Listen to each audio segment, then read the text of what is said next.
Ok, merci. Donc, tu peux me dire si on voit bien le PowerPoint là, c'est bon? Parfait, ouais. Ok. Donc, on m'a demandé d'intervenir sur les orientations défensives en jeunes. Euh, c'est un sujet qui m'intéresse beaucoup et c'est des choses auxquelles je suis missionné l'été en équipe de France. J'ai été assistant plusieurs années en équipe de France jeune et j'ai eu beaucoup de valence sur la partie défensive. Donc, j'avais plusieurs responsabilités sur la partie défensive. Et je vais essayer de vous décliner. L'objectif, c'est pas de vous montrer ce qu'on fait à très haut niveau, mais comment y arriver. Il y a plusieurs étapes, pas on peut travailler des petites catégories, donc U11, U13, U15, sur toute la formation du jeune.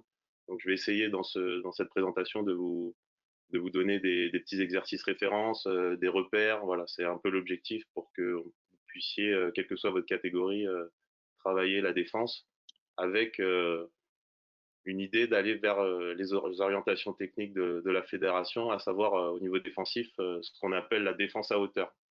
Euh, les principes généraux, c'est une défense très agressive, où on essaye de casser les timings des attaquants en mettant une grosse pression sur la balle et aussi en coupant les lignes de passe. Donc, en essayant de bloquer tous les timings, tous les déplacements de l'adversaire. C'est une défense assez exigeante, mais si on la travaille assez tôt, ça peut devenir quelque chose de très intéressant et une vraie force, ce qui fait un petit peu l'identité française à l'international, avec cette défense très agressive où on essaye de faire des interceptions, de provoquer des pertes de balles. Donc c'est un peu l'idée de la défense à hauteur prônée par la direction technique nationale. Donc après, nous, en jeunes, dans les petites catégories jusqu'au U18, U20, l'objectif, c'est de comment amener nos joueurs et nos joueuses à défendre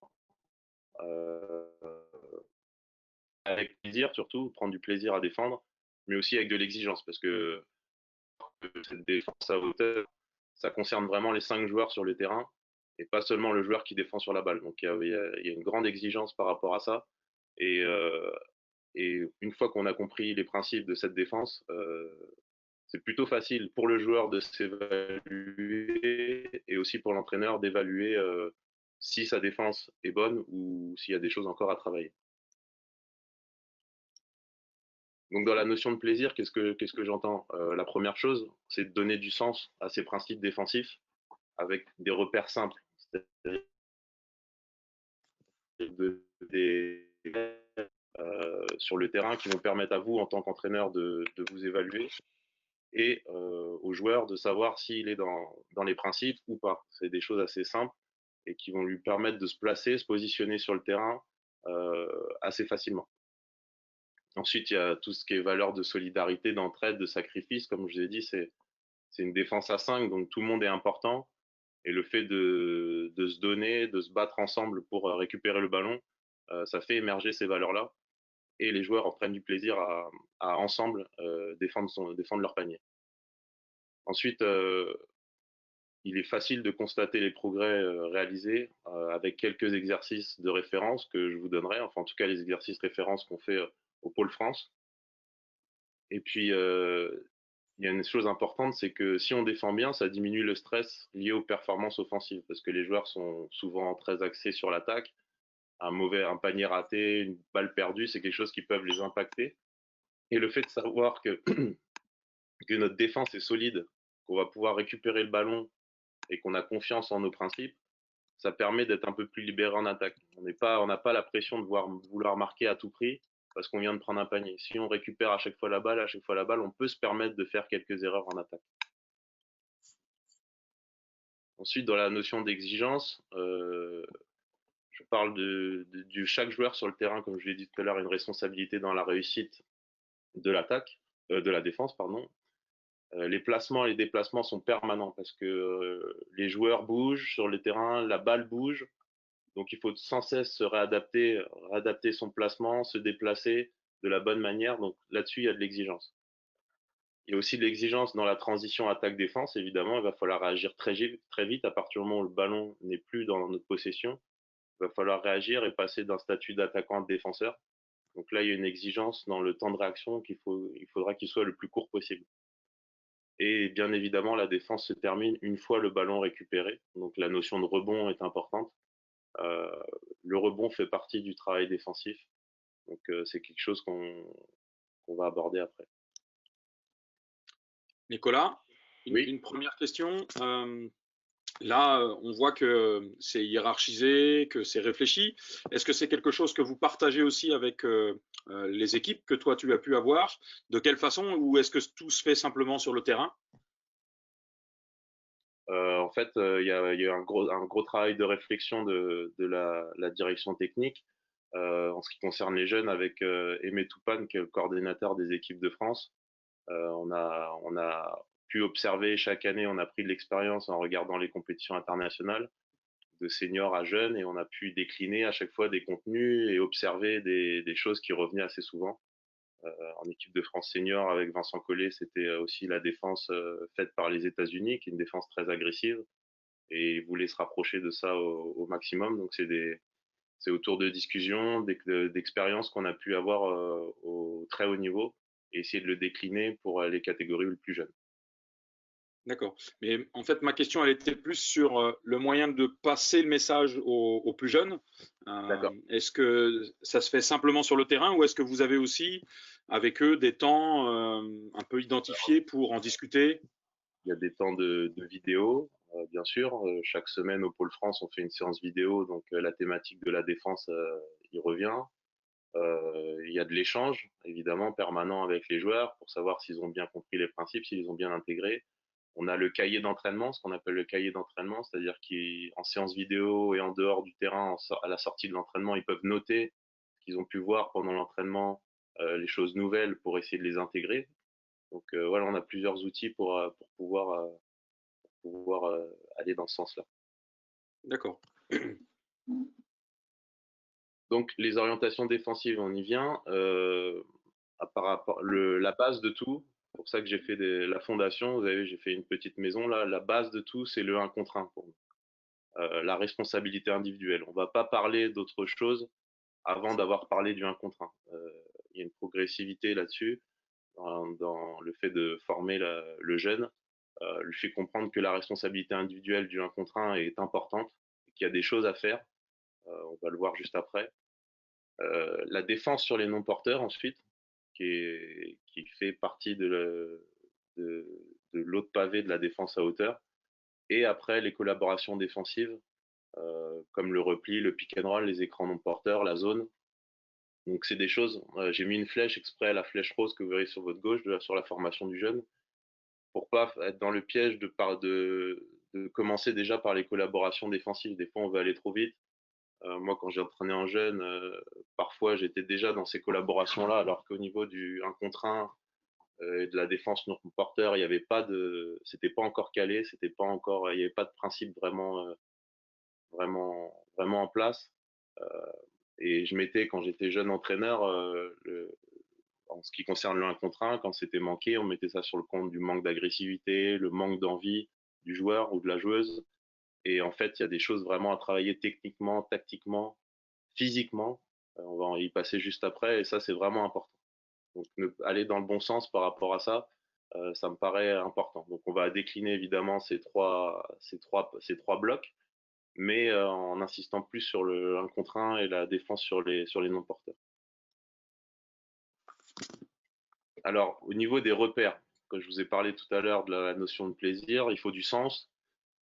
Et ces quatre repères-là me semblent les plus importants à intégrer chez les joueurs. Et c'est des choses qu'on peut travailler assez tôt dans la formation.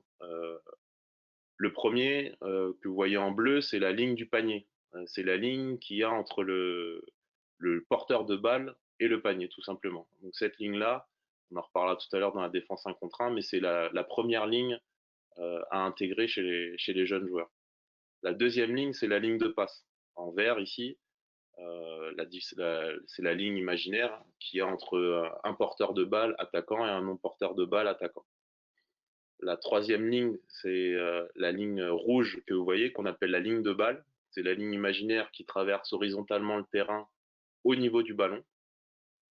Et la dernière, c'est l'axe panier-panier que vous connaissez tous en jaune. Voilà. Donc avec ces 4 repères-là, on va pouvoir communiquer avec le joueur pour savoir s'il se situe bien dans nos principes de défense à hauteur. Aujourd'hui, avec l'expérience que tu as, Nicolas, Oui. entre guillemets, par rapport à ces repères que tu as donnés, le manque principal ou la qualité principale, par contre, des joueurs français que vous recevez, elle se situe sur quel repère, on va dire, qu'il manquerait un petit peu? Là, ce qu'on constate, nous, en détection, c'est que sur cette ligne on est beaucoup sur la ligne du panier. Quel que soit si je suis statut porteur ou non porteur, on est beaucoup sur la ligne du panier. Donc, quand on est sur les défenseurs du porteur de balle, sur l'attaquant le porteur de balle, ça pose pas de problème. Quand on est sur le non porteur et qu'on est sur la ligne du panier, là, on n'est plus dans notre défense à hauteur où on est agressif, on veut couper les lignes de passe. Donc là-dessus, c'est peut-être le point où ce qu'on constate le plus souvent chez les jeunes, c'est qu'ils sont en protection de leur panier et donc ils se mettent entre leur joueur et le panier, quel que soit le positionnement de la balle. Donc c'est un peu là-dessus où on essaye de corriger les joueurs. Donc je vous ai fait un petit tableau au niveau des 1 contre 1, en essayant de résumer un petit peu en jeune, ce qui est pour nous le plus important, je vais dire. J'ai essayé de résumer ça au niveau technique, tactique, physique, mental et stratégique. Au niveau technique, chez les jeunes, le travail d'appui me semble fondamental. Savoir se déplacer sur le terrain, c'est pas si facile que ça. C'est pas une. Faut pas oublier qu'on est sur un attaquant qui avance face à un joueur qui va dans la direction inverse, qui recule presque. Donc la technique d'appui est importante parce que la vitesse, ça va être plus facile pour l'attaquant de prendre de la vitesse que le défenseur. Donc ça, c'est le travail d'appui, il est fondamental. Ensuite, le volume, toujours au niveau technique, prendre du volume avec les bras, avec les appuis, se fléchir. Euh, Ça, c'est techniquement important. Le positionnement, l'attitude corporelle, c'est quelque chose d'important dans notre défense. Ensuite, au niveau tactique, la pression sur la balle, quelque chose de très important. Alors, c'est très difficile de faire comprendre aux jeunes joueurs, parce qu'ils ont peur de se faire passer en 1 contre 1, de mettre de la pression sur la balle. Mais il ne faut pas confondre pression sur la balle et la surpression, ou alors garder toujours la même attitude. C'est-à-dire que je me colle au joueur et j'attends qu'il réagisse. Et là, on se met en difficulté, on risque de se faire passer en 1 contre 1. La pression sur la balle, je l'entends par créer de l'incertitude chez le porteur de balle, c'est-à-dire que varier les niveaux de pression, c'est-à-dire mettre de la distance, rapprocher à droite, à gauche, mettre du volume de bras, tout ça pour perturber en fait le défenseur qui se concentre, l'attaquant pardon, qui se concentre plus sur le contrôle de son ballon que sur le fait de passer ou de vouloir attaquer le ballon, de voir le jeu en fait. Et tout, Est-ce que, oui. Nicolas, est-ce que c'est difficile parce que on a une nation où il y a un certain nombre d'athlètes quand même qui arrivent et aujourd'hui on peut se poser la question de temps en temps que ces athlètes en jeunes, par le biais de leur capacité physique, prennent le pas un petit peu sur ces notions que tu viens de donner de perturber, mettre de la distance, feinter et comment on peut un petit peu enseigner ça alors que le joueur il est doté de capacités physiques peut-être extraordinaires. Alors on bascule après, juste après sur la case mentale. On peut y aller tout de suite. Tu vois, analyser le rapport de force pour prendre l'avantage. C'est-à-dire que, évidemment, si je suis un joueur encore en maturité tardive, face à un joueur un peu plus mature, plus rapide, ça va être très difficile de tenir sur 1 contre 1. Si j'ai l'intelligence d'analyser, de voir ce rapport de force, et ben, je vais adapter mon positionnement, en fait. On va voir tout à l'heure, j'ai des images sur la posture. Si le joueur est plus rapide que moi, c'est pas pour ça que je vais pas pouvoir mettre de pression ou de le perturber, en fait. Il faut, comme je l'ai dit, la pression sur la balle, c'est pas coller le joueur, c'est varier les distances. Donc peut-être des fois assez loin, peut-être très près, rapidement pour revenir en arrière. Voilà, moduler ces choses-là. Et après, on verra dans l'étape d'après sur l'organisation des non-porteurs que dans ce travail de 1 contre 1, je suis pas tout seul. J'ai des joueurs qui m'aident autour de moi il y a une solidarité et on sait que si je suis sur un joueur qui est très rapide, très fort, scoreur, etc., les non-porteurs autour de moi vont pouvoir m'aider aussi. Je reviens sur la ligne du panier. Donc ça, je pense que c'est une notion qui, dans l'aspect tactique, qui peut être intégrée très tôt dans les très petites catégories. Là, comprendre qu'il faut toujours être placé entre le ballon et mon joueur, entre le ballon et le panier, pardon, entre le ballon et le panier. Ça, c'est des choses qui peuvent être intégrées assez tôt, je pense. En termes de physique, la vitesse de jambes et de bras, l'explosivité, c'est des choses qu'il faut travailler. On verra tout à l'heure sur quelques exercices des choses que l'on fait très régulièrement. Et après, ce qu'on néglige un peu chez les jeunes, par faute de temps, souvent, c'est la mobilité articulaire, la souplesse musculaire qui permettent aux joueurs de se fléchir. On a de plus en plus de joueurs à maturité tardive et malgré tout des grands gabarits.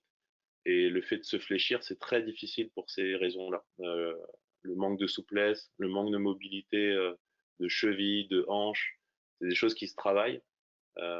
Et ça, les joueurs sont souvent, quand ils arrivent au Pôle France, ont souvent des lacunes à ce niveau-là. En termes mental, je parlais aussi de la communication.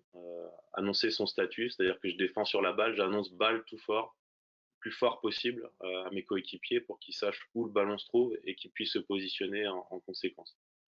Et ce qu'on préconise plutôt chez les jeunes catégories, c'est plutôt de la défense homme à homme, tout terrain, pour travailler le 1. Alors, quelques illustrations pour expliquer ce que je disais tout à l'heure. Voilà le positionnement un petit peu du défenseur, c'est-à-dire les appuis larges, le centre de gravité bas, la main sur la balle pour contester le tir, et l'autre main qu'on ne voit pas sur la photo là, mais pour contester le dribble ou la passe. Donc voilà un petit peu la posture qu'on attend. Les repères, c'est un petit peu, vous voyez, le visage au niveau du torse de l'attaquant, descendre les fesses, élargir les appuis. Voilà, c'est ce qu'on demande. Après, sur ta question de tout à l'heure, sur des joueurs, si le porteur de balle est quelqu'un de très physique, très rapide, euh, essayer de garder cette main sur la balle, mais d'éloigner encore plus mes appuis pour créer une distance encore plus importante entre ses appuis et les miens pour pouvoir réagir euh, avec un petit peu plus de retard peut-être, mais pouvoir réagir quand même. Donc le positionnement, j'en ai parlé tout à l'heure sur la ligne du panier avec l'annonce balle. Et après, en termes de pression sur la balle, vous pouvez taper sur YouTube ce que je vous ai mis là, Kobe Bryant Lockdown.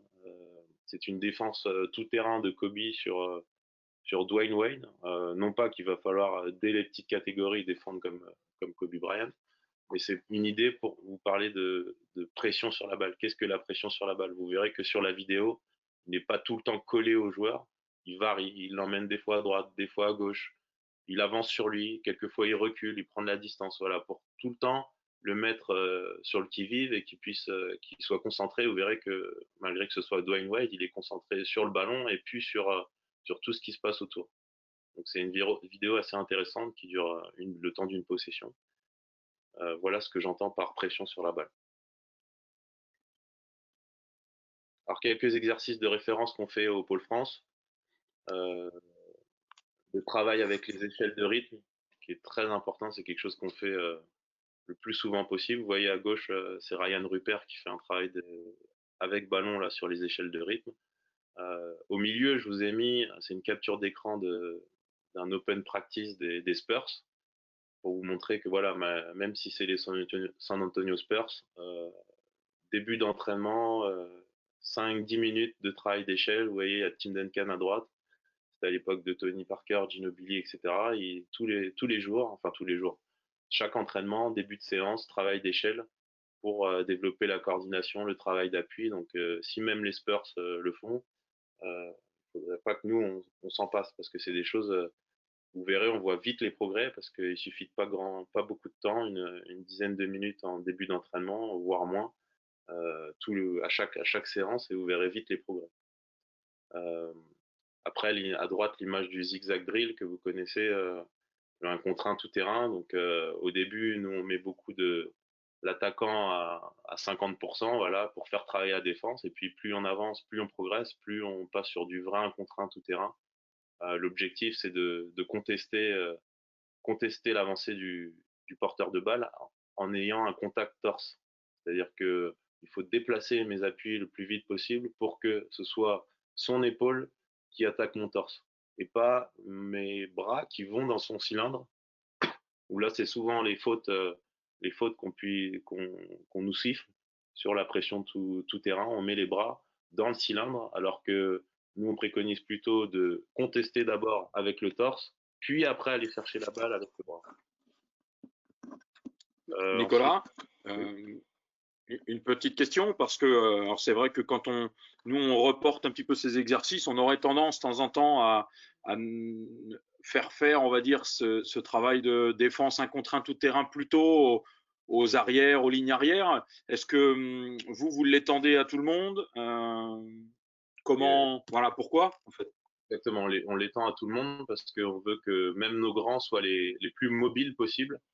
Euh, Et on dit souvent qui peut le plus peut le moins. C'est-à-dire que s'ils arrivent à s'en sortir sur ce genre d'exercice, après, dans leur travail de big man, entre guillemets, ce sera peut-être plus facile. Surtout que au niveau de la défense pick and roll, nous, on est beaucoup en formation, quand on veut défendre sur le pick and roll au Pôle France, on est sur du step. Donc, il faut beaucoup de mobilité pour les grands pour sortir. Donc, c'est le genre d'exercice, là, le zigzag drill, où même les grands le font. D'accord. Alors, je sais, pour avoir eu des retours de coachs de NM1 là, qui vous rencontrent le Pôle France, que vous êtes vraiment craint, notamment sur la défense pick and roll. C'est-à-dire que malgré que vous gagnez pas beaucoup, je sais que les coachs maintenant font très attention parce qu'ils savent que les pick and roll sont défendus et que c'est très dur pour eux souvent parce que leur équipe ont plutôt tendance à avoir des stratégies et être impactés comme ils le sont par vous, notamment sur de l'agressivité. Voilà, je sais qu'ils y passent du temps pour préparer leurs équipes en tout cas. Ouais, c'est une défense très exigeante, mais aussi qui embête beaucoup les attaquants. Donc, comme tu dis, les, les joueurs sont pris au sérieux et, et tant mieux pour nous. Alors, j'aimerais bien basculer sur la webcam. Alors il faut que tu fasses échappe, je pense, par rapport au PowerPoint. Voilà. Et normalement, donc Là, on est sur moi, là. ouais, Ok. Après, c'est surtout pour illustrer le 1 contre 1 depuis la ligne des 3 points. On met, on met des attaquants. J'aime beaucoup cet exercice. Des attaquants ici, un défenseur. Et le défenseur, il va défendre ici en premier, ici en deuxième, ici en troisième. Et une fois qu'il a fait 3 stops, une fois qu'il a fait 3 stops, il sort. Et l'objectif, c'est de faire donc des stops défensifs de 1 contre 1 à partir de la ligne des 3 points. Et ce qui est intéressant au fur et à mesure, c'est qu'on complexifie le travail. Donc au début, pour que ce soit plus simple, on limite le nombre de dribbles des attaquants, 3 dribbles maximum. Ensuite, on enlève cette limitation de dribble. Et après, pour durcir encore l'exercice, une fois que le rebond est récupéré, une fois que le rebond est récupéré, le suivant peut déjà attaquer. Donc, quand je parlais de la transition attaque-défense assez rapide, une fois que le ballon est récupéré par un rebond, le prochain attaquant peut déjà attaquer. Donc là, vous verrez, ça enchaîne, c'est cardio aussi, donc c'est vraiment un exercice qui est pas mal. Euh, L'autre exercice où j'ai mis 24 secondes de contestation, euh, j'aime bien aussi, c'est un travail par deux. Il faut mettre des joueurs partout sur le terrain, un attaquant, un défenseur, pas besoin de ligne de panier. Et en fait, l'objectif, donc pareil, au début, on essaye de mettre l'attaquant à 50%. On essaye de lui faire comprendre qu'on est là pour faire travailler la défense, donc essayer de faire les choses dans le sens pour mettre le défenseur en réussite, puis au fur et à mesure lui durcir la tâche. Et le but, c'est pendant 24 secondes chrono de défendre cette ligne-là et de faire attaquer à droite, à gauche, revenir en arrière, avancer et à chaque fois de venir contester avec le torse, comme je l'ai dit tout à l'heure, venir contester avec le torse l'attaquant. Donc ça, c'est quelque chose de très difficile parce que c'est cardio, c'est 24 secondes, c'est très long, on fait que de déplacer latéralement. Mais là, on parlait tout à l'heure de valeur de solidarité, d'entraide, etc. Les joueurs, comme ils souffrent tous dans cet exercice-là, ils sont partout sur le terrain, ils aiment bien s'encourager, se motiver pour pas lâcher. Donc c'est un exercice que j'aime beaucoup. Et puis ensuite, des matchs tout simplement où là, par contre, on comptabilise les points, non pas par les paniers réussis, mais plutôt par les stops défensifs. Donc on met des points, 3 points pour une interception, 2 points pour, 2 points pour un, pardon, pour un, 2 points pour une balle perdue d'un adversaire, 1 point pour un rebond défensif, etc. Donc voilà les quelques exercices de base qu'on fait, ce qui permettent aussi, comme on le fait assez régulièrement, de voir la progression des joueurs. Ensuite, au niveau des défenses sur les non-porteurs, j'ai noté la double mission. En effet, on essaye de donner aux non-porteurs, donc les 4 autres joueurs, une double mission, à savoir défendre à la fois sur la ligne de passe, donc couper la ligne de passe, mais ensuite, la deuxième mission, c'est de réduire les espaces d'évolution du porteur de balle, donc fermer les espaces et en même temps couper les lignes de passe. Donc c'est la double mission qu'on confie aux non-porteurs de balle. Pareil, un petit tableau au niveau des appuis, on ne change pas, c'est toujours la même chose, avoir du volume de bras et de jambes. La technique des appuis pour se déplacer, comme je vous ai dit, le ballon où les joueurs sont toujours en mouvement, donc il va falloir bouger dans tous les sens, avancer, reculer, latéralement à droite, à gauche. Donc là-dessus, il y a toujours ce travail technique d'appui à faire. On est sur l'autre paire cette fois-ci, au niveau tactique, on est sur la ligne de passe. Donc, pour casser les timings des attaquants, les timings de passe. Donc on coupe cette ligne de passe. Ensuite, on a une notion, on en reparlera tout à l'heure, qui est l'aide courte. C'est-à-dire que quand je suis à une passe du ballon, je viens réduire l'espace d'expression du porteur de balle, euh, fermer les espaces en fait. On verra tout à l'heure par des illustrations que c'est quelque chose à une passe qui est très important. Et ensuite, la fermeture à quête, lorsque je suis à 2 passes, donc je suis plus loin de la balle, je me rapproche du ballon pour venir fermer la raquette, ce qui fait un bloc défensif assez compact et donc peu d'espace d'expression pour les attaquants. Et ça permettra, on verra, de contester les éventuels backdoors et donc, comme j'ai dit, de renforcer le bloc défensif.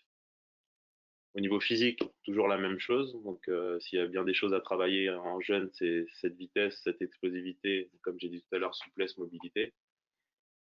En termes de mental sur la communication, annoncer son statut. Donc, on a des communications autour du porteur où on annonce aide et le joueur le plus loin de la balle annonce safety. Donc, ça, c'est plutôt sur la communication sur le pick and roll.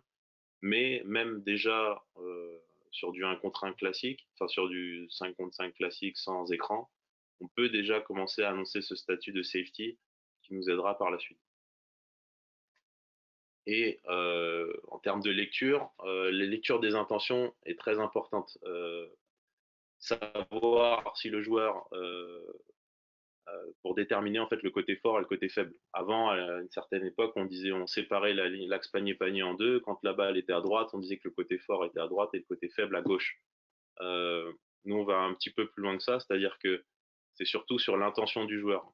Si ses épaules sont tournées vers la gauche, son regard vers la gauche, on va parler plutôt d'un côté fort sur la gauche, même s'il est à droite de l'axe panier-panier, et inversement. Voilà. Donc le côté fort, on le détermine plutôt sur l'intention du porteur de balle, de quel côté il a envie de jouer, et c'est là où on détermine le côté fort. Donc après, pour travailler au niveau stratégique, on a toujours notre défense tout terrain, et puis la défense de zone qu'on peut aborder. Quelques repères qu'on donne, plus le porteur de balle s'éloigne de mon joueur, plus je me rapproche du ballon, ce qui permet de garder ce bloc défensif compact. Et plus le ballon se rapproche de mon joueur, plus je me rapproche de mon joueur. Voilà. Alors, quelques précisions, voilà. Vous avez une photo, là, un premier schéma où en vert, on voit cette ligne de passe et le joueur, le défenseur du 2 est sur cette ligne de passe. Et ce que je vous disais tout à l'heure, ce qui est rayé en rouge, c'est quand le défenseur défend sur la ligne du panier. Et c'est ce qu'on veut pas, c'est-à-dire que là, toutes les passes peuvent se faire et on casse aucun timing. Donc c'est pas une défense qui n'existe pas, je suis pas en train de dire que ça n'existe pas, mais c'est pas la défense qu'on travaille chez nous. On veut être plus agressif que ça, on veut faire des interceptions. Donc cette défense-là, c'est des choses qu'on n'enseigne pas, euh, parce que c'est plus facile de passer de la défense sur la ligne panier pour les non-porteurs que d'être sur la ligne de passe. Faire monter un défenseur, c'est plus difficile que de le faire redescendre. Donc, comme tout à l'heure, qui peut le plus, peut le moins. On veut que ces joueurs montent sur les lignes de passe. Et comme vous voyez là sur la photo, le bras plutôt extérieur sur la ligne de passe. Donc là, on est un défenseur qui est plutôt semi-ouvert. Sur les plus petites catégories, on n'est pas aussi exigeant sur le placement. C'est-à-dire que ça peut être fermé, ouvert. Et au fur et à mesure, nous, on préconise plutôt le semi-ouvert pour pouvoir voir le ballon et mon joueur, sans avoir à tourner la tête. C'est ça l'intérêt. C'est que si je suis fermé, bah, c'est difficile de voir les deux. Si je suis trop ouvert, je vais voir que la balle et je ne vais pas voir qui me part dans le dos. Donc semi-ouvert. Et quand on place les joueurs sur le terrain, nous, on aime bien faire ça. Quand on débute la saison, on met tous les joueurs sur le terrain et on leur donne les repères que je vous ai donnés. On dit voilà, tu te places sur la ligne du panier. Donc il va se mettre sur la ligne de passe, pardon. Il va se mettre sur la ligne de passe. Ensuite, on va lui demander de voir et le ballon et son joueur. Et naturellement, il risque de se positionner comme ça. Et après, on lui a demandé de contester la passe avec le bras extérieur. Pourquoi le bras extérieur? Pour pouvoir à la fois couper cette passe et mettre son bras gauche, là, sur la photo, sur le dribble du numéro 26, qui peut, s'il attaque sur la gauche du défenseur en contre, qui peut intervenir sur le dribble avec ce bras-là. C'est pour ça qu'on demande ce bras-là sur le bras droit sur la ligne de passe et le bras gauche ici sur le dribble. Nicolas? Ouais.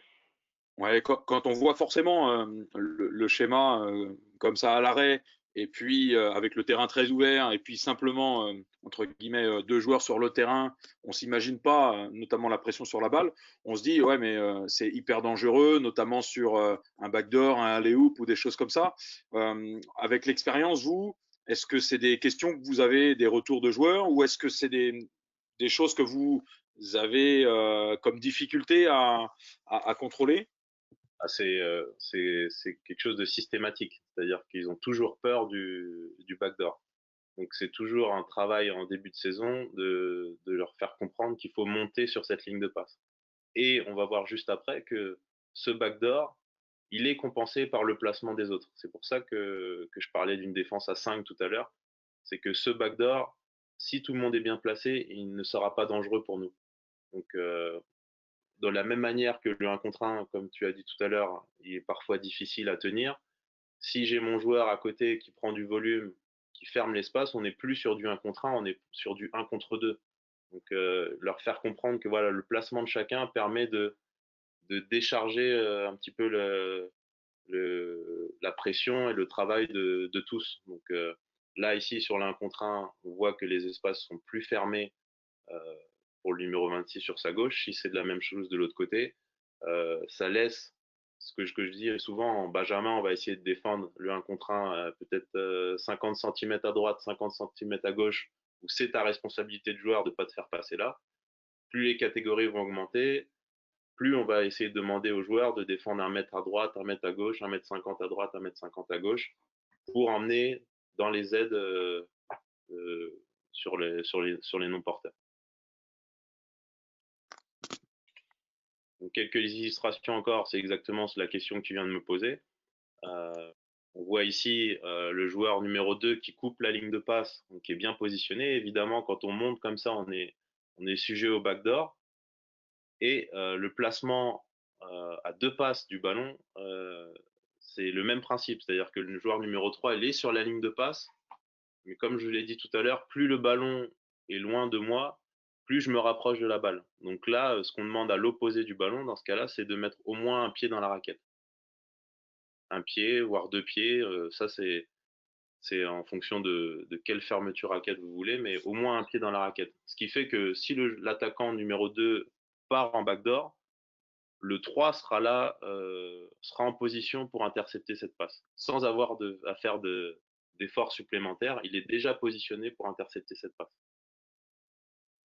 Vous voyez, c'est le cas là sur une capture d'image des U16 de cette année, où notre joueur qui est au bout de la flèche rouge, qui est en train de monter sur cette ligne de passe euh, pour couper la ligne de passe qu'on voit en jaune, il est en train de monter. Le danger, évidemment, c'est que tout de suite, le numéro 15 rouge parte dans le backdoor.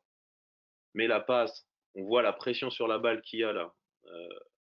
Donc la passe ne sera pas forcément déjà facile à faire. Le joueur entouré en vert est bien positionné, c'est-à-dire qu'il est sur la ligne de passe avec un pied dans la raquette. Si le numéro 15 part en backdoor, il y a de grandes chances qu'il puisse intercepter cette balle, qui est d'ailleurs arrivé sur cette action-là. Mais voilà, en fait, donc il faut qu'on faire comprendre, comme tu m'as dit tout à l'heure, au joueur qui est au bout de la flèche rouge, de ne pas rester en protection de son panier, mais de monter sur cette ligne de passe. Et là, on ne voit pas parce que c'est pas en vidéo, mais il est en train de monter dessus. Et en début de saison, ils sont tous, voilà, rentrés sur la ligne du panier. Et il faut réussir à les faire monter. Et la seule façon, c'est de leur faire comprendre qu'il y a toujours quelqu'un derrière pour les aider. D'où l'intérêt de la communication, de se parler, voilà, pour savoir que tout le monde est là pour les uns pour les autres. Un autre principe important, c'est le saut au ballon. Pour pouvoir toujours être dans le bon positionnement, c'est-à-dire que quand le joueur fait une passe, tout le monde doit sauter à la balle. On saute en direction de la balle sur la ligne de passe pour pouvoir toujours fermer ses espaces. Pour arriver sur le. Si le numéro 3 là ici ne saute pas à la balle et qu'il reste dans cette position-là, là le backdoor sera du 1 sera faisable et ça va être très difficile de défendre ça. Donc c'est très important cette notion de saut à la balle, passer, sauter au ballon sur la ligne de passe. Pareil, ça c'est un travail qu'on fait en début de saison parce qu'ils sautent au ballon, mais ils sautent au ballon sur la ligne du panier. Donc en fait, ils reculent au niveau de la passe. Alors que nous, on leur demande d'avancer sur cette ligne de passe. Autre principe important sur les non-porteurs, les aides courtes. C'est-à-dire que quand je suis à une passe du ballon, je vais essayer de venir fermer l'espace. Comme je vous ai dit tout à l'heure, on voit bien là, le ballon est en tête de raquette, le défenseur a un contre un. Donc là, c'est une petite parenthèse, mais on a sur le porteur de balle, c'est Clément Frisch de Strasbourg, qui est un 2002, face à un 2004, Simon Correa, qui est encore en développement physique. Donc là, le rapport de force, du moins physique, est déjà inversé. Donc ça va être difficile pour Simon de tenir sur un contre un. D'où l'intérêt d'avoir les aides et les placements comme on a demandé pour pouvoir défendre non pas en un contre un, mais en un contre deux. Et là, on voit sur le changement de direction du joueur que voilà, notre joueur dans l'aile au fond là est bien positionné. Il est sur la ligne de passe et au moment du dribble, il vient intervenir. Alors c'est pas une prise à deux, c'est venir repartir. Je viens freiner la balle avec mon bras, j'essaye de jouer le ballon pour l'intercepter et je repars sur mon joueur. C'est ce qu'on. Et là, en l'occurrence, on intervient sur la balle, on peut l'intercepter et repartir de l'autre côté pour aller marquer une contre-attaque. Autre exemple, donc là, je vous ai mis autour du triangle rouge où est la balle. Donc on voit le positionnement du défenseur, du porteur de balle, fléchi, le main sur le tir. On commence à voir les positionnements des défenseurs porteurs. Donc au moment du drive, on voit que voilà, l'aide courte va s'opérer, la fermeture raquette est là. Donc au début de saison, c'est pareil, on voit beaucoup les joueurs concernés par leurs joueurs, donc ils sont tous collés à leurs joueurs et notre raquette est ouverte. Ça, c'est un repère pour l'entraîneur de voir s'il y a du monde dans la raquette. Quel que soit le positionnement du ballon, il faut qu'on ait des joueurs dans la raquette, les joueurs qui sont à l'opposé de la balle. Et là, on voit bien que la raquette est fermée et que les joueurs sont quand même sur la ligne de passe. Et là, après, voilà, sur l'aide courte, on arrive à intercepter le ballon, on est bien positionné et on peut partir pour aller marquer une contre-attaque. Nicolas? Et oui. Ouais, ces aides courtes, alors pendant longtemps, hein, moi j'ai entendu au bord des terrains, mais pas d'aide côté ballon, ainsi de suite, donc ça vient un petit peu contrecarrer ça. Et moi j'ai un peu une image en tête, c'est que ça existait notamment déjà sur zone, c'est-à-dire que quand on défend en zone, on est à la fois responsable un petit peu de l'espace et puis de son joueur. Est-ce que c'est des repères que vous reprenez de temps en temps? Ouais, on parlait à l'époque, comme moi j'ai passé mes formations d'aider de reprendre. C'est le même principe, quoi. Je viens, j'aide, je repars. Ce qu'il faut leur faire comprendre, c'est de ne pas rester. C'est-à-dire que c'est vraiment la piqûre de guêpe, quoi. Je viens, je repars tout de suite. J'essaye de jouer la balle et, et après, c'est parce que si je reste, en fait, si je reste, mon attaquant est donc libre. Et après, le temps de revenir sur la passe, il aura déjà pu enclencher son tir. Donc, c'est vraiment venir repartir dans le temps de passe pour arriver en même temps que la balle. Il y a une question là qui sort sur le chat aussi en disant voilà, c'est les toutes jeunes catégories, on utilise beaucoup de formes de travail en sous-effectif, c'est-à-dire à 2 contre 2, 3 contre 3. Forcément, ça laisse des espaces plus importants. Et, la question c'est mais est-ce que cette défense à hauteur, elle est facile à faire comprendre aux jeunes parce que là, ça libère beaucoup d'espace. Oui, c'est encore plus difficile quand on est à 2 contre 2, 3 contre 3. Euh, Dans les catégories plus jeunes, il faut adapter un petit peu les consignes offensives, c'est-à-dire limiter le nombre de dribbles. Euh, voilà, essayer, par exemple, sur les toutes petites catégories, quand je reçois la balle, je fais un tour avec la balle dans mon dos avant de pouvoir attaquer, des petites consignes comme ça. Et après, au fur et à mesure, vous allez voir que vite la coordination défensive va se développer et ils vont pouvoir intervenir. Ce qu'il faut leur faire comprendre, et on en vient avec les aides positionnelles juste après, c'est que c'est pas du chacun pour soi. Et que si moi je me fais passer, il y a toujours quelqu'un derrière qui va pouvoir rattraper ma petite faiblesse. Donc c'est le cas là pour les aides positionnelles, c'est-à-dire que le joueur numéro 2 s'est fait battre en un contre un et le joueur numéro 3 qui est sur la ligne de passe avec un pied ou deux pieds dans la raquette doit intervenir le plus tôt possible, c'est-à-dire qu'il va décrocher de son joueur. C'est ça qui est assez difficile à faire comprendre aux plus jeunes, c'est que son joueur va décrocher, il va venir aider son copain, et un autre copain va venir l'aider, puis un autre copain va venir l'aider. Donc ça, on est déjà dans les catégories là-dessus, plutôt U15. Avant, on sera plus sur le 1 contre 1 et les lignes de passe. Mais vous verrez qu'instinctivement, s'ils sont bien positionnés par rapport au repère, le joueur numéro 3 dans les plus petites catégories, il va intervenir. Naturellement, il va intervenir parce qu'il voit que le ballon va vers le panier. Et s'il est bien positionné par rapport à nos principes, il va intervenir. Et donc le numéro 3 intervient.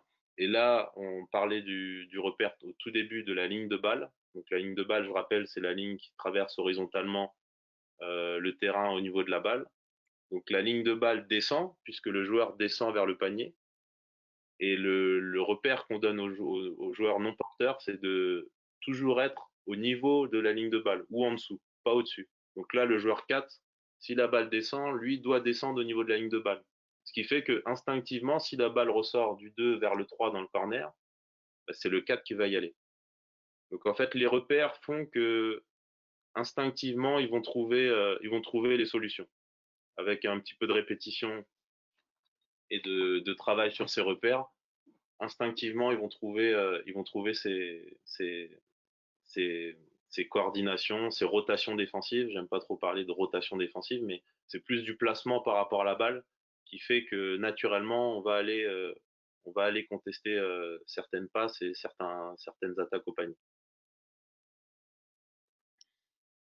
Donc là, un exemple, vous voyez que le premier rideau est en train de se faire perforer, une attaque en dribble entre deux joueurs, entre le défenseur du porteur de balle et le premier non-porteur qui a une passe. On n'a pas réussi à faire l'aide courte. L'aide positionnelle, on voit le joueur dans la raquette qui voit que le premier rideau est percé, il va venir intervenir le plus tôt possible sur ce drive. Je vous ai modélisé la ligne de balle avec les pointillés blancs. Le joueur numéro 0 est au-dessus de la ligne de balle, donc il va descendre au niveau de la ligne de balle, ce qui fait qu'instinctivement, il va intervenir sur la passe qui va dans le corner. Et c'est pas son joueur, c'est le joueur du joueur qui est intervenu dans la raquette, qui a empêché le tir. Parce que s'il n'était pas intervenu, c'était un lay-up facile. Le fait qu'il intervienne oblige le porteur de balle à faire une passe supplémentaire.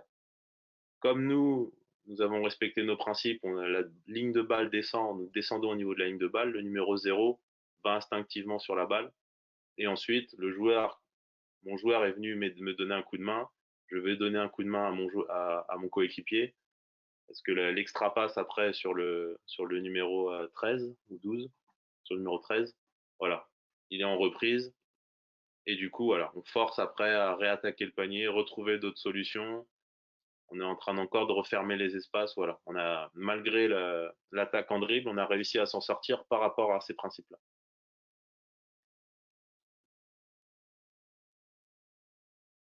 Encore une dernière chose au niveau des principes sur les non-porteurs, c'est la contestation de déplacement. Voilà. Le seul moment où on dit au joueur de passer fermé sur la balle, c'est au moment où mon joueur se déplace. On lui demande de contester le déplacement, d'aller toucher son joueur. Comme vous pouvez le voir sur l'illustration, là, le joueur dans l'aile, là-bas, de l'autre côté du terrain, il est en train de partir backdoor. Je vais le toucher et je l'accompagne en étant fermé au ballon. Et en essayant de regarder, d'avoir toujours un contact sur le joueur et toujours voir la balle. Et le joueur qui est sous le panier au départ, qui défend sur le joueur qui remonte, pareil, contact et remonter avec.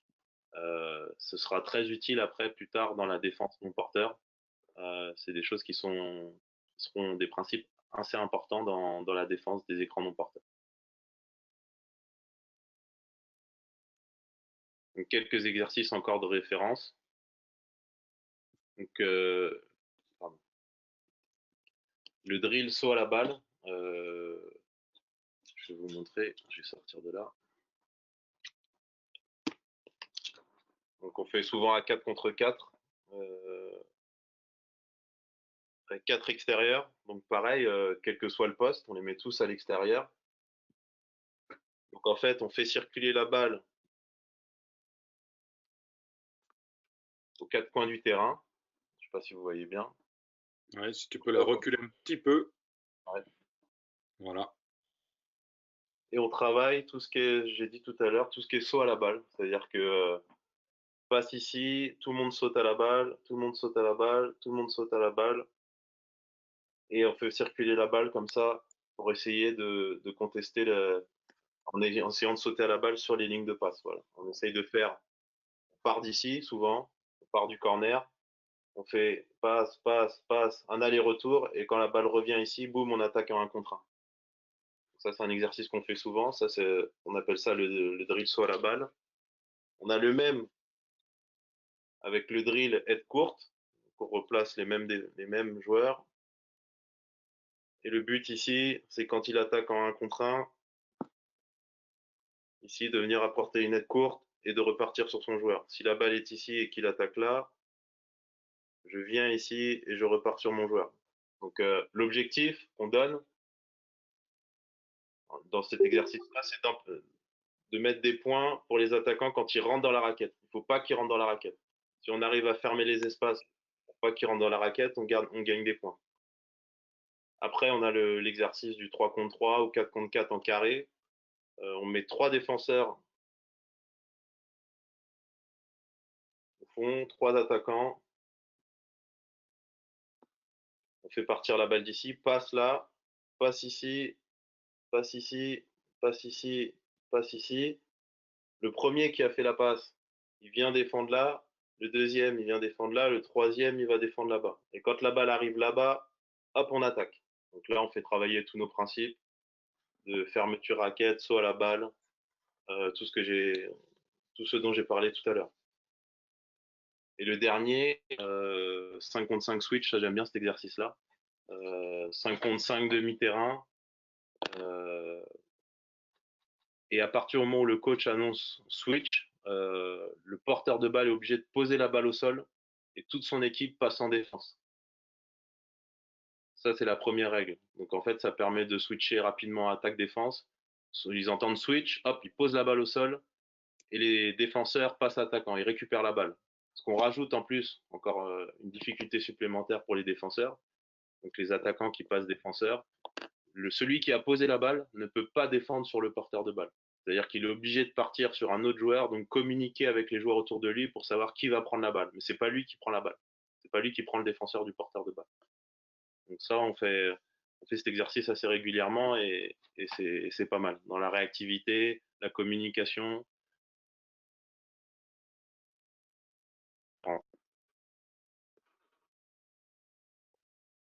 Et puis après, rentrer dans tous les principes dont on a parlé. Et le dernier point, je termine là-dessus, donc je vais pas trop le développer, mais c'est ce qu'on travaille le plus après au Pôle France quand les principes précédemment vus sont acquis. La notion de repli défensif, donc ça c'est des choses qu'on peut commencer à travailler assez tôt, avec une règle générale qu'on donne pour donner encore des repères aux joueurs. Au moment du tir, les joueurs qui sont situés au-dessus de la ligne des lancers francs sprint pour le repli, ils sont en charge du repli. Tous les joueurs qui sont situés en dessous de la ligne des lancers francs au moment du tir doivent participer au rebond offensif. C'est une règle assez simple, avec un repère assez simple qui permet aux joueurs de se situer et de savoir quelle est leur mission première au moment du tir. Et après, sur le repli, leur faire comprendre que je ne vais pas directement sur mon joueur, mais je vais sur le joueur le plus dangereux, donc celui qui va au panier. Si moi je suis en train de replier et que je vois un joueur passer à côté de moi, il ne faut pas qu'il me double. Que je prenne une passe lobée et qu'il aille marquer une contre-attaque. Donc, et ça permet après ensuite tout ce qui est communication, j'annonce à mon partenaire que j'ai pris son joueur, etc., et que lui prend le mien. Donc c'est des organisations défensives qui sont à acquérir assez rapidement. Sur le pick and roll, il y a des fondamentaux, quelle que soit la défense que vous allez choisir. Euh, le défenseur du poseur d'écran doit communiquer le plus fort et le plus tôt possible l'écran à son orientation. Ça, c'est la base. À partir du moment où vous travaillez la défense pick and roll, il faut passer par là. Et le défenseur du porteur du défenseur celui qui est sur le ballon doit avancer. Donc, je me suis trompé, j'ai mis le défenseur du porteur d'écran. C'est le défenseur du porteur de balle, pardon. Doit avancer sur le porteur et l'orienter vers l'écran, vers le côté de l'écran. Donc souvent, nous, quand on travaille nos jeunes le pick and roll, ils ont tendance, quand le pick est annoncé, à reculer. Or, quelle que soit la défense, il faut avancer parce que si je recule, ça permet au poseur d'écran d'ajuster son écran plus facilement. Même si je veux passer sous l'écran, il va falloir que d'abord, j'ai une action d'avancer sur le porteur de balle pour l'orienter dans l'écran et lui laisser qu'un seul côté. Donc ça, c'est les basiques, je dirais. Après, à vous de choisir quelle défense pick and roll vous faites, mais en tout cas, nous, on préconise de passer par là. Au niveau des écrans non porteurs, une règle simple aussi pour aborder les écrans non porteurs. Si mon joueur se rapproche du ballon, je le suis dans l'écran, je passe avec lui. Et si mon joueur s'éloigne du ballon, je saute l'écran. Donc je passe au-dessus ou je passe dessous en fonction de l'angle de l'écran. Mais c'est une règle assez générale, mais qui permet encore une fois aux défenseurs de pouvoir se situer et d'essayer d'avoir la bonne réponse. Et après, en défense de zone, j'aime beaucoup la défense de zone.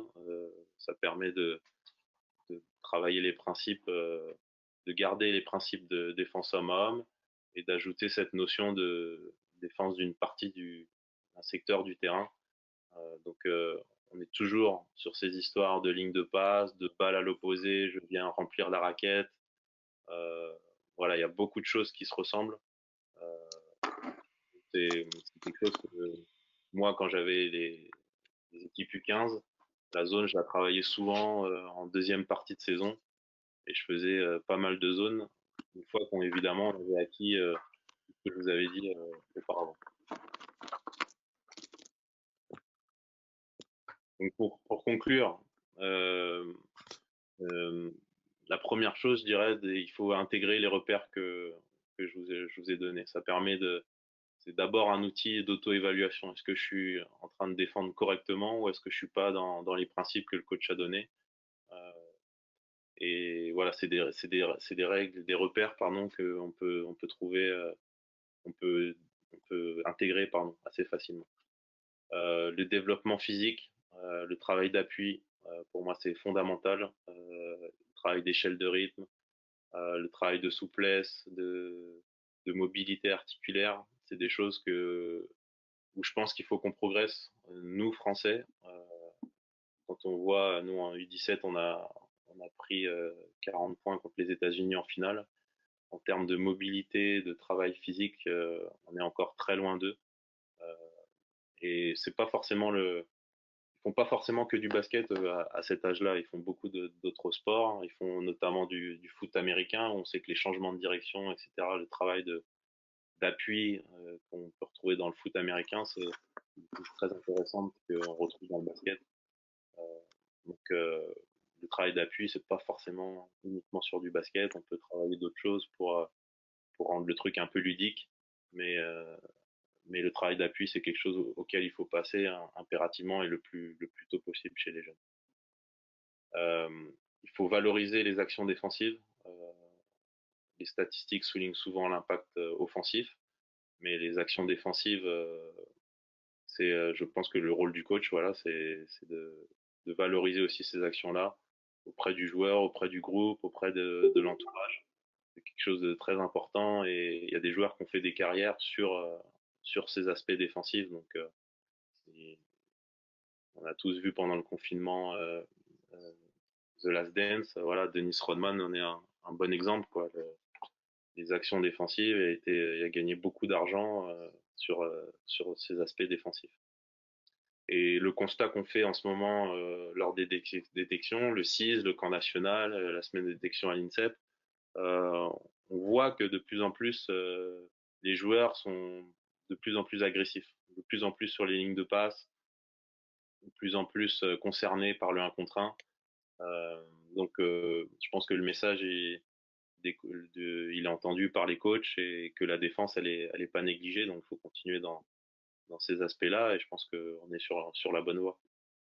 Pour terminer et continuer sur le sujet, vous avez sur la chaîne YouTube de la formation fédérale des vidéos, des orientations techniques de la DTBN, notamment sur la défense à hauteur.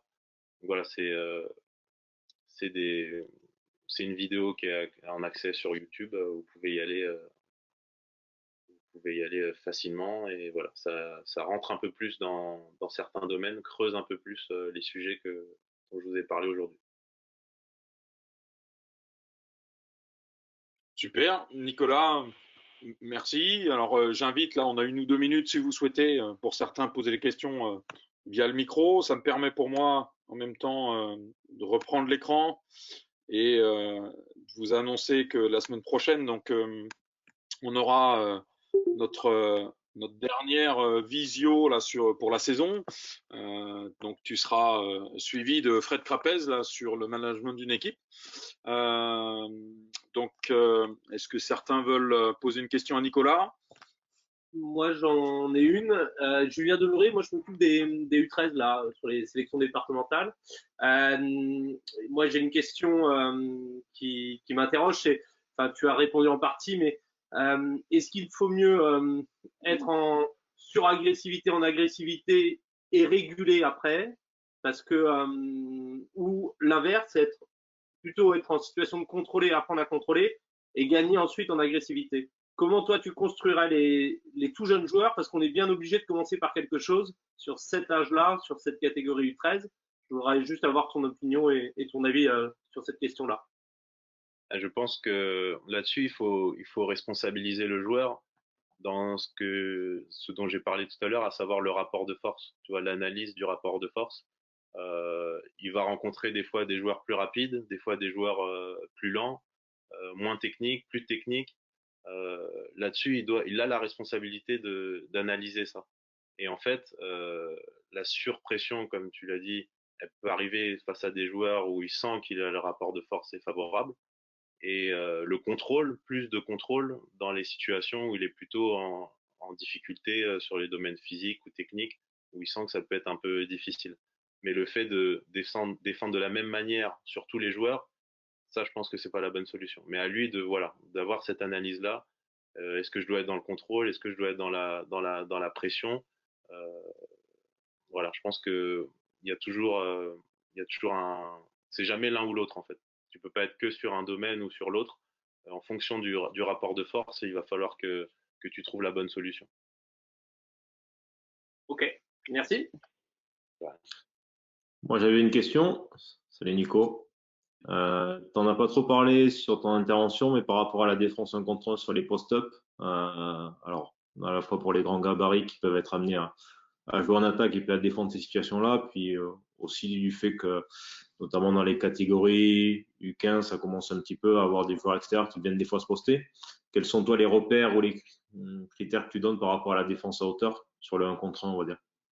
Alors, nous, quand on travaille la défense post-up, on essaye de faire beaucoup de parallèles avec la défense 1 contre 1 extérieur. La seule chose qui diffère un peu, c'est le positionnement de départ, où on leur demande de mettre l'avant-bras sur le bas du dos du joueur, mais la descente du centre de gravité reste la même, c'est-à-dire être fléchi pour pouvoir résister au contact. Je mets l'avant-bras sur le bas du dos, je descends mes appuis et je maintiens cette position-là. Ça, c'est la position de départ qui diffère du 1 contre 1 extérieur. On ne met pas le bras sur le joueur, là on met le bras dans le bas du dos. Ensuite, je te dirais, c'est quasiment la même chose. C'est-à-dire qu'à partir du moment où il part en dribble et qu'il prend un côté droit ou un côté gauche, j'enlève cet avant-bras et mon objectif, c'est avec mes appuis de me déplacer pour contester avec le torse, avec les bras levés pour montrer à l'arbitre que je ne mets pas les bras et se passer de cette position arrêtée avec l'avant-bras, avec les déplacements des appuis où je viens me mettre mon corps en opposition. S'il y a un changement de direction, pareil, venir déplacer mes appuis pour aller contester de l'autre côté et l'empêcher d'avancer. Mais on essaye de faire beaucoup de parallèles pour leur faire comprendre, que ce soit aux intérieurs ou aux extérieurs d'ailleurs, parce que même un joueur extérieur sera amené peut-être plus tard à défendre sur un post-up. Donc voilà, on essaye de faire ces parallèles-là pour pas perturber et dire que voilà, c'est d'autres organisations. Euh, au bout du compte, ça se rejoint énormément. Ok, ça marche. Merci Nicolas. Un dernier message que tu voudrais passer et avant que on mette fin à cette visio. Bah, je fais un petit coucou à monsieur Lamine Kébé qui a fait un article très intéressant d'ailleurs dans la revue Basketball sur la défense à hauteur, où il rentre un peu plus dans les détails, donc je vous invite à le lire. Mon collègue d'équipe de France, Nicolas Corbet, j'espère qu'il nous regarde, qui prend des notes. Et puis bon courage à tous. Après, on est en période de déconfinement, fin de saison, donc j'espère que on pourra tous reprendre le plus tôt possible. Et voilà, bon courage à tous. Et puis je suis disponible évidemment si vous voulez échanger. Moi, je suis beaucoup là-dedans. J'adore échanger parce que non seulement je, enfin, je donne quelque chose, mais souvent j'ai un retour, donc on apprend de tous ces échanges-là, donc n'hésitez pas, je suis disponible à 100%. En tout cas, merci de ta disponibilité, du travail que tu as effectué, et puis bah, bon courage aussi parce que vous allez avoir un été un peu différent d'habitude. Et je souhaite donc à tout le monde un rendez-vous la semaine prochaine à 14h. Ça sera un horaire un peu différent où donc Fred Crapez viendra évoquer le management d'une équipe, à la fois son staff et les joueurs. Donc une thématique un peu différente, mais forcément intéressante. Merci à tout le monde. Bon week-end, bonne semaine et puis à très bientôt. Merci, à plus.